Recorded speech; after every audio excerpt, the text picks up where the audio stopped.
Hello दोस्तों, कैसे हैं आप सब। स्वागत है आप सभी का कॉमिक वर्ल्ड चैनल पर। तो चलिए दोस्तों, शुरू करते हैं फिक्शन कॉमिक्स में मौसा जी के कारनामे। ढोल तमाशा। चित्र सुशांत पांडा। मौसा जी को एक ही चीज़ दुनिया में सबसे प्यारी है, दिन भर आराम फरमाना, और इतना आराम फरमाना कि आराम करते करते थकावट हो जाए। ऐसा ही छुट्टी का वो एक दिन था जब मौसा जी आराम करते करते थक गए तो आराम करने अपने बगीचे में जा पहुंचे। वाह, बड़ा सुहाना मौसम है। यहाँ तो मैं घंटों आराम फरमा सकता हूँ। यहाँ आराम से बैठकर न्यूज़पेपर पढ़ा जाए। ढोल तमाशा अखबार मेरा फेवरेट है। इसमें दुनिया भर की चटपटी खबरें छपती रहती हैं। अरे ये क्या ग्रर। अरे क्या हुआ डैडी, अखबार पढ़ने की बजाय उसका रोल बनाए बैठे हो। कर कर। पूरे मूड का कबाड़ा कर दिया। आजकल के अखबार वाले आलसी, निकम्मे और कामचोर हो गए हैं। नई नई खबरें इकट्ठी करने की बजाय बार बार एक ही न्यूज़ छापते रहते हैं। जितनी खबरें छपी हैं वो सारी मैं पढ़ चुका हूँ। क्या मैं पढ़ी पढ़ाई खबरें पढ़ने के लिए उन्हें माह के पैसे देता हूँ? आज से ढोल तमाशा अखबार बंद। मैं उनके दफ्तर जाकर उन्हें इस धोखेबाजी के लिए धमकाने वाला हूँ। ये खबरें तो मैंने भी पढ़ी हुई हैं। ये क्रिकेट मैच की खबर, कोहली ने जड़ा शतक। डैड, ये आज का नहीं परसों का अखबार है। आप गलती से पुराना न्यूज़पेपर उठा लाए थे। अच्छा हुआ कि आप ढोल तमाशा अखबार में हंगामा करने के लिए नहीं पहुंच गए, वरना ढोल की तरह बजा दिया जाता आपको। कॉमिक्स। मौसा जी जब बोर होते हैं तो उन्हें अजीब गरीब दौरे पड़ने लगते हैं। अचानक से उन्हें आर्टिस्ट बनने का शौक चढ़ गया था। डैडी, ये आप क्या कर रहे हैं। मैं एक कॉमिक्स बना रहा हूँ। मैंने एक शानदार कहानी सोच लिया। अब मैं उसके चित्र 1000 रुपए की पेन से बना रहा हूँ। फिर इस पर रंग भरूंगा जो कि 500 के पड़े। इस पर कैलीग्राफी करूंगा, फिर एडिटिंग। अरे आप बेकार में इतनी मेहनत कर रहे हैं, जबरन इतने पैसे खर्च कर डाले। क्या मतलब? मतलब 1000 में 100 100 रुपए में फिक्शन कॉमिक्स बनी बनाई मिल जाती है। समाप्त। अगली कहानी, ठग और आलू।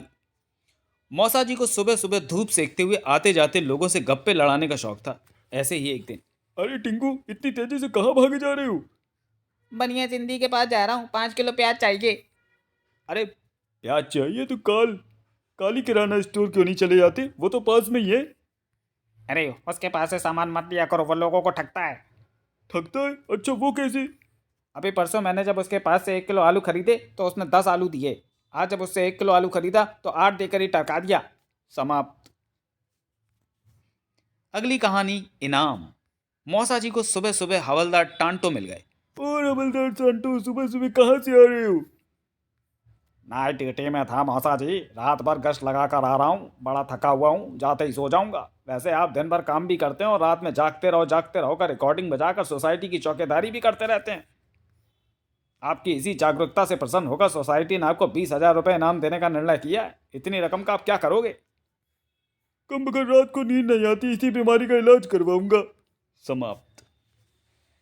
अगली कहानी, अंट शंट। मौसी गांव गई थी। मौसा जी को अंट शंट चीजें खाने की आदत है, वही खाकर तबीयत खराब कर ली। डॉक्टर घोष को बुलवा भेजा गया। अरे रघुनाथ, फिर बीमार पड़ गए। कहाँ खाना खाती हो? सुबह चुन्नी हलवाई के यहाँ, दोपहर को तुलसी होटल, शाम को राजा भैया चाट वाले के यहाँ और रात को शारदा होटल में। अरे रघुनाथ, होटल में खाना खाओगे तो तबीयत खराब होगी ही ना। बंद करो होटल में खाना। ठीक है, होटल में खाना खाऊंगा, पैक करा के लाऊंगा और घर में खाऊंगा। समाप्त। अगली कहानी, अंडे का फंडा। वैसे तो मौसा जी मुक्तापुर हरकतें करने में दक्ष थे, परंतु सैम को वो चाचा होशियार चौधरी जितना ही दिमाग वाला सुस्त मानते थे। लोग भी उनकी फिरकी लेने में लगे रहते थे। मौसा जी, आप सैम को चाचा होशियार चौधरी समझते हैं। मेरी पहेली सुलझा सकें तो बात बने। अगर आपने अंदाजा लगाकर बता दिया कि इस थैले में क्या है तो थैले के अंदर रखे सारे अंडे आपको दे दूंगा। कोई क्लू तो दो ब्रह्मा जी। वो चीज बाहर से सफेद है और अंदर से पीली, बताओ वो क्या है। ऐसे कहो ना कि मूली के अंदर हल्दी ठूस दी है। समाप्त। अगली कहानी, भूत वूत। मौसा जी को रात को नींद न आने की बीमारी है। वो सारी रात उल्लुओं की तरह जागकर मोहल्ले भर में टहलते रहते हैं। आज टहलते टहलते कब्रिस्तान की ओर निकल पड़े। बड़ी शीतल चांदनी बिखरी हुई है, रात्रि भ्रमण का आनंद हो रहा है। अरे ये कौन बैठा है? उससे थोड़ी देर दिल लगी की जाए। ए भैया, यहाँ काहे बैठे हो? पता नहीं रात को यहाँ भूत प्रेत का तांडव होता है। बड़ी डरावनी जगह है ये। फौरन घर भाग जाओ, भूतों के आने का समय हो गया है। अरे बाप रे, कब्र में घुटन हो रही थी तो सोचा ताजी हवा खा लूं, वापस अंदर जाकर सो जाता हूँ। धन्यवाद भाई साहब, बचा लिया आपने, वरना दोबारा मर जाता मैं। समाप्त। अगली कहानी ढूंढो ढूंढो। मौसा जी को जब कोई चीज नहीं मिल रही होती है तो समझो कि घर में तूफान आना तय है। आज भी ऐसा तूफानी दिन था। मौसी मौसा जी कुछ ढूंढ रहे थे और उन्होंने पूरे घर को उलट पुलट के रख दिया था। अरे ये क्या बवाल मचा रखा है पूरे घर में। कहाँ गई पता नहीं, मेरी चीजों को हाथ कौन लगाता है। पूरा घर छान मारा, कहीं नहीं मिल रही। जरूर तुम्हारी अलमारी में होगी। मौसी जानती थी अलमारी की क्या गत होने वाली थी। वो तुरंत सुरक्षा कमांडो बन गई। सावधान मिस्टर पतिदेव, अगर मेरी अलमारी की तरफ हाथ भी बढ़ाया तो मुझे रणचंडी बनते देर न लगेगी। आखिर आप ढूंढ क्या रहे हैं डैडी?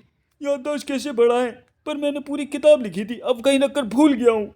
समाप्त। अगली कहानी नर्वस। ऑफिस में नए एमडी साहब आए थे। मौसा जी की पेशी लगनी थी। मौसा जी सारा हिसाब किताब का रट्टा लगाने में लगे थे। गुप्ता के यहाँ 10 भेजे, दास गुप्ता के यहाँ 2, शिरडी वाले को कुछ नहीं भेजा, गोयल से बंद। अरे रघुनाथ जी, आप हिसाब किताब का रट्टा लगा रहे हैं। नए बॉस के आने पर आप नर्वस फील तो नहीं कर रहे? किसने कहा कि मैं नर्वस हूँ? मैं बिल्कुल नर्वस नहीं हूँ। आप नर्वस नहीं है तो फिर लेडीज टॉयलेट में क्या कर रहे हैं? समाप्त। अगली कहानी लापरवाही। मौसा जी लेटे लेटे एक बार किताब पढ़ने के लग गए तो फिर वो उसी में डूब जाते थे। ये जलने की बू कहाँ से आ रही है? ये तो रसोई से आ रही है। जरूर टूनी ने फिर से खाना जला दिया है। टूनी, टूनी, तुम्हारा ध्यान किधर रहता है? किचन में खाना बैठा कर तुम भूल जाती हो। कब सुधरेगी तुम्हारी ये आदत? मैं परेशान हो चुका हूँ तुमसे। भुलक्कड़ होती जा रही हो तुम। आज खाना मैं नहीं, आप बना रहे थे। गैस पर खाना बैठाकर भूल गए, आप और किताब पढ़ने में लग गए। समाप्त। अगली कहानी उपवास और पिज्जा। वैसे तो मौसा जी शांत किस्म के व्यक्ति हैं, जल्दी गुस्सा उन्हें आता नहीं, पर रोज रोज टिंडे की सब्जी देखकर उनकी अत्ता माजी सटकली हो गई थी। बकवास, मैं रोज रोज एक टिंडे की सब्जी से पक गया हूँ। लो, मुझे कौन सा इन्हें खाने का शौक चढ़ा हुआ है? तो क्यों बनाती हो ऐसी वाहियात सब्जियां? घर में इतने काम रहते हैं, बाजार जाने का समय नहीं होता। जो सब्जियां घर के पास मिलती हैं उन्हें ही बनाती हूँ। आप बाहर से कुछ मंगा क्यों नहीं लेते खाने को? इतनी कंजूसी भी सही नहीं। मेरे भाग फूट गए कंजूस आदमी के पल्ले बांध दिया माँ बाप ने। अरे थम जा भगवान, पिज्जा मंगा लेता हूँ। मौसा जी पिज्जा ऑर्डर करके इंतजार कर ही रहे थे कि कुंभकर्ण के सातवें अवतार को देख उनकी पतलून सरक गई। अरे खाने की सारी चीजें छुपा दो, भुक्कड़ों का बाप दीपू आ रहा है, सब खा जाएगा। मैंने सब अलमारी में छुपा दिया है। क्या खाऊं, पार्टियां भी नहीं हो रही आजकल। मौसा जी क्या देखता हूँ। मौसा जी कुछ खाने को दीजिए, टिफिन खाना खा खा कर बोर हो गया हूँ। आज हमारा उपवास है। जूस होगा? निर्जला उपवास है। मिंटू लीना के लिए कुछ बनाया होगा? वो तो मामा के घर गए हैं। बिस्किट वगैरह? सब कुत्तों के लिए हैं। अंगूर, केला? बंदर लेकर भाग गया। दूध दही मक्खन, बिल्ली ने मुंह मार लिया उस पे। सलाद, अचार, चुस्ता, पापड़? रात को ही खत्म हो गए। ठीक है, फिर मैं चलता हूँ। ठीक है। भूख लगाई, पिज्जा कब आएगा? आ जाएगा आ जाएगा। आ गया, टिंग डोंग। मौसी जी, आपके पिज्जा का बिल। पिज्जा तो दो। वो तो बाहर दे दिया। आपका उपवास था तो सोचा मैं ही खा लूं। अंडे की बर्बादी मुझे कतई पसंद नहीं है। अब टिंडे खाने के सिवा कोई चारा नहीं है। कर। समाप्त। अगली कहानी कहो ना प्याज है। मौसा जी को फिल्मों का बड़ा शौक है। जब उनकी फेवरेट मूवी आने वाली होती तो ऑफिस में पेट दर्द सर दर्द का बहाना बनाने में भी नहीं हिचकते। आज भी जनाब पेट खराब होने का बहाना बनाकर घर भागे भागे आए थे। सुनती हो, जल्दी से चाय नाश्ता ले आओ। आज कहो ना प्याज है, मूवी आने वाली है 10 मिनट में, 6 बजने में। अभी लाई, मुझे भी देखनी है। काफी दिनों से इंतजार कर रहा था। अरे टीवी को क्या हुआ? सत्यानाश, इसे भी आज ही खराब होना था। जल्दी से किसी मैकेनिक को बुला लाइए। मैं अभी लेकर आता हूँ। मैं घर जाने का 300 रुपये चार्ज करता हूँ। चलो ये लो 300 रुपये, जल्दी चलो। चलिए। घर पर कानू ने टीवी का वायर निकाल दिया था। कालू, तेरे कारण मेरी आधी मूवी निकल गई और 300 रुपये की चपत लगी वो अलग। मैं आज तुझे नहीं छोड़ूंगा। अरे आधी मूवी तो बची है, उसे ही देख लो, कुछ तो वसूल हो जाएगा।